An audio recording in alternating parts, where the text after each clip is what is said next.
नमस्कार प्रिय भक्तों, आप सभी का हमारे चैनल आध्यात्मिक कथा में हार्दिक स्वागत है।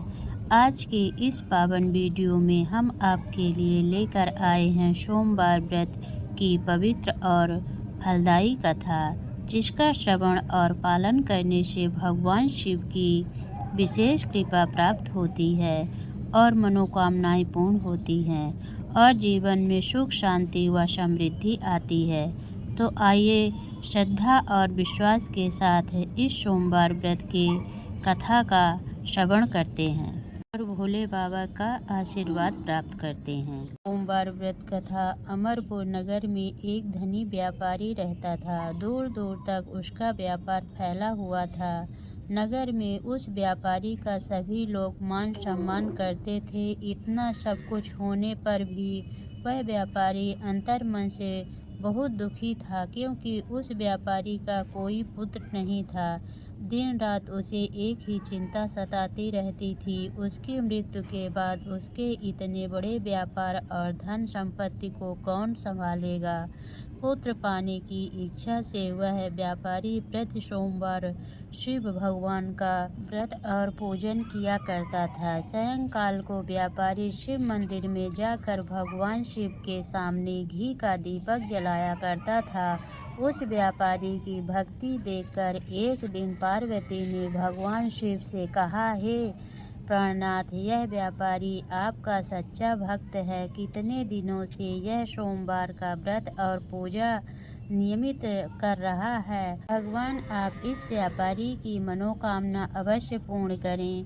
भगवान शिव ने मुस्कुराते हुए कहा, हे पार्वती, इस संसार में सबको उसके कर्म के अनुसार फल की प्राप्ति होती है। प्राणी जैसा कर्म करते हैं उन्हें वैसा ही फल प्राप्त होता है। इसके बावजूद पार्वती जी नहीं मानी। उन्होंने आग्रह करते हुए कहा, नहीं प्राणनाथ, आपको इस व्यापारी की इच्छा पूरी करनी ही पड़ेगी। यह आपका अनन्य भक्त है, प्रति सोमवार आपका विधिवत व्रत रखता है और पूजा अर्चना के बाद आपको भोग लगाकर एक समय भोजन ग्रहण करता है। आपको इसे पुत्र प्राप्ति का वरदान देना ही होगा। पार्वती का इतना आग्रह देखकर भगवान शिव ने कहा, तुम्हारे आग्रह करने पर मैं इस व्यापारी को पुत्र प्राप्ति का वरदान देता हूँ, लेकिन इसकी पुत्र की आयु 16 वर्ष अधिक जीवित नहीं रहेगा। उसी रात भगवान शिव ने स्वप्न में उस व्यापारी को दर्शन देकर उसे पुत्र प्राप्ति का वरदान दिया और उसके पुत्र के 16 वर्ष तक जीवित रहने की बात भी बताई। भगवान के वरदान से व्यापारी को खुशी तो बहुत हुई, लेकिन पुत्र की अल्प आयु की चिंता ने उस खुशी को नष्ट कर दिया। व्यापारी पहले की तरह सोमवार का विधिवत व्रत करता रहा। कुछ महीनों पश्चात उसके घर अति सुंदर पुत्र उत्पन्न हुआ। पुत्र जन्म से व्यापारी के घर में खुशियां भर गई। बहुत धूमधाम से पुत्र जन्म का समारोह मनाया गया। व्यापारी को पुत्र जन्म कोई अधिक खुशी नहीं हुई, क्योंकि उसे पुत्र की अल्प आयु के रहस्य का पता था। यह रहस्य घर में किसी को नहीं मालूम था। विद्वान ब्राह्मणों ने उस पुत्र का नाम अमर रखा। जब अमर 12 वर्ष का हुआ तो शिक्षा के लिए उसे वाराणसी भेजने का निश्चय हुआ। व्यापारी ने अमर के मामा दीपचंद को बुलाया और कहा कि अमर को शिक्षा प्राप्त करने के लिए वाराणसी छोड़ आओ। अमर अपने मामा के साथ शिक्षा प्राप्त करने के लिए चल दिया। रास्ते में जहाँ भी अमर और दीपचंद रात्रि विश्राम के लिए ठहरे, वहीं यज्ञ करते और ब्राह्मणों को भोजन कराते थे। लंबी यात्रा के बाद अमर और दीपचंद एक नगर में पहुँचे। उस नगर के राजा की कन्या के विवाह की खुशी में पूरे नगर को सजाया गया था।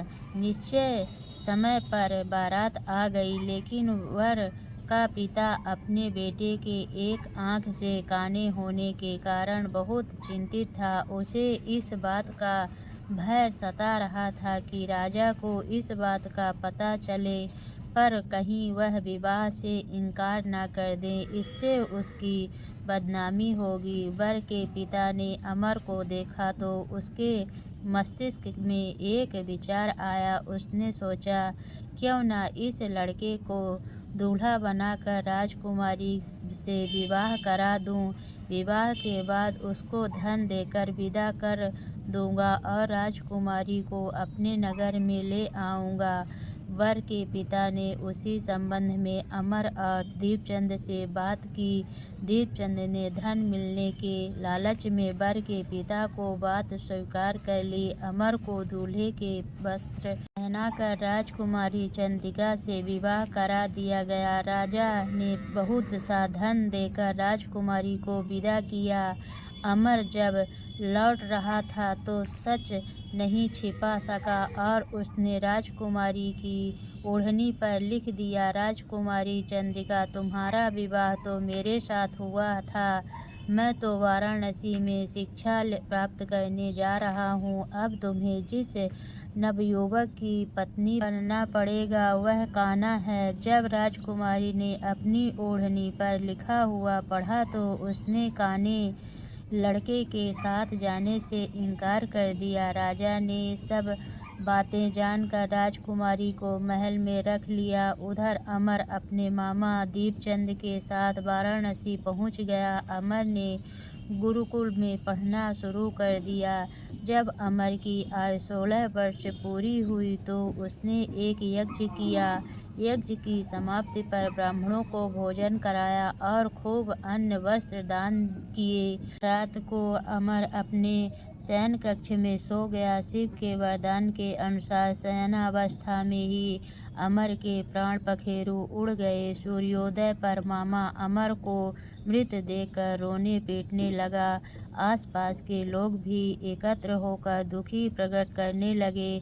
मामा के रोने और विलाप करने के स्वर समीप से गुजरते हुए भगवान शिव और माता पार्वती ने भी सुने। पार्वती जी ने भगवान से कहा, प्राणनाथ, मुझसे इसके रोने की स्वर सहन नहीं हो रहे। आप इस व्यक्ति के कष्ट अवश्य दूर करें। भगवान शिव ने पार्वती जी के साथ अदृश्य रूप में समीप जाकर अमर को देखा तो पार्वती जी से बोले, पार्वती, यह तो उसी व्यापारी का पुत्र है। मैंने इसे 16 वर्ष की आयु का वरदान दिया था। इसकी आयु तो पूरी हो गई। पार्वती जी ने फिर भगवान शिव से निवेदन किया, हे प्राणनाथ, आप इस लड़के को जीवित करें, नहीं तो इसके माता पिता पुत्र की मृत्यु के कारण रो रो कर अपने प्राणों का त्याग कर देंगे। इस लड़के का पिता तो आपका परम भक्त है, वर्षों से सोमवार व्रत करते हुए आपको भोग लगा रहा है।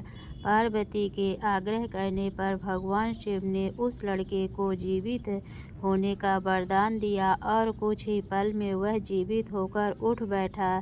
शिक्षा समाप्त कर अमर मामा के साथ अपने नगर की ओर चल दिया। दोनों चलते हुए उसी नगर में पहुँचे जहाँ अमर का विवाह हुआ था।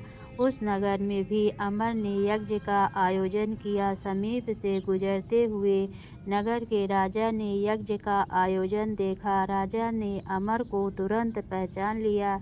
यज्ञ समाप्त होने पर राजा अमर और उसके मामा को महल में ले गए और कुछ दिन उन्हें महल में रखकर बहुत सा धन वस्त्र देकर राजकुमारी के साथ विदा किया। रास्ते में सुरक्षा के लिए राजा ने बहुत से सैनिकों को भी साथ भेजा। दीपचंद ने नगर में पहुंचते ही एक दूत को घर भेजकर अपने आगमन की सूचना भेजी। अपने बेटे अमर के जीवित वापस लौटने की सूचना से व्यापारी बहुत प्रसन्न हुआ। व्यापारी ने अपनी पत्नी के साथ स्वयं को एक कमरे में बंद कर रखा था।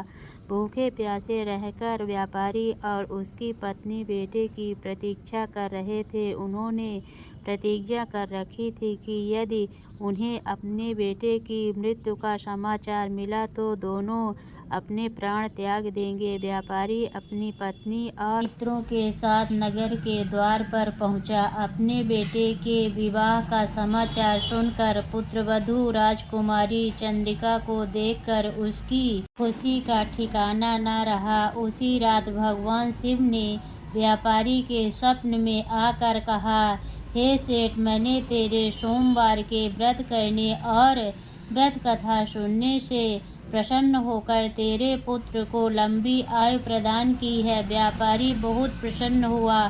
सोमवार का व्रत करने से व्यापारी के घर में खुशियां लौट आई। शास्त्रों में लिखा है कि जो भी स्त्री पुरुष सोमवार का विधिवत व्रत करते हैं और व्रत कथा सुनते हैं, उनकी सभी इच्छाएं पूरी होती है। जैसे सेठ ने, हे भोलेनाथ, जैसे आपने सेठ पर अपनी कृपा की है वैसे सब पर करना। तो बोलिए भोलेनाथ की जय, बोलो पार्वती माता की जय।